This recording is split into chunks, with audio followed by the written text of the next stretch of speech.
புரட்சி தலைவி அம்மா வாழ்க, புரட்சி தலைவர் எம்ஜிஆர் வாழ்கன்னு சொன்னவரு ஆ. புரட்சி தளபதி வாழ்கன்னு சொல்றதுக்கு போய் நிக்கிறாரு. 80 வயசாக போகுது. கிட்டத்தட்ட ஒரு 50 ஆண்டுகளுக்கு மேலாக அரசியல் இருக்கிறாரு. எம்ஜிஆரோடு திமுகவில் இருந்தார். எம்ஜிஆர் திமுகவில் இருக்கிறப்ப திமுகவில் இருந்தார். அப்புறம் எம்ஜிஆர் கட்சி ஆரம்பிச்ச பிறகு எம்ஜிஆர் கூடயே வந்துட்டார். அப்படி ஒரு நீண்ட அரசியல் பாரம்பரியம், அனுபவம் உள்ள நபர். பலமுறை சட்டமன்ற உறுப்பினர், அமைச்சர், பல்வேறு பதவிகள் இருந்தவர். அவரு தாவேகாவில் வந்து இன்னைக்கு சேர்ந்திருக்கிறார் அப்படிங்கிற போது உண்மையிலேயே ஒரு அதிர்ச்சியா தான் இருக்கு. அதிர்ச்சியா சார்? ஏன்னா இவ்வளவு ஒரு நீண்ட அனுபவம் உள்ள, பாரம்பரியம் உள்ள ஒரு அரசியல்வாதி இந்த ஒரு கட்சியில வந்து எப்படி இது என்ன கொள்கை ஈர்க்கப்பட்டு வந்தாரு?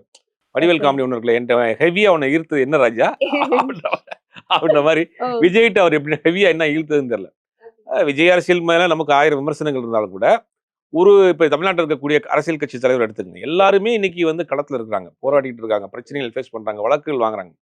எதுவுமே செய்யாத ஒரு அரசியல் தலைவரை நம்பி இவ்வளவு அனுபவம் வாய்ந்த தலைவர் அவரை பின்னாடி போய் நிக்கிறார், அவர் தலைவரை ஏத்துக்கிட்டு போய் நிக்கிறாருங்கிறதா ஒரு பெரிய ஆச்சரியமான விஷயமா இருக்கு.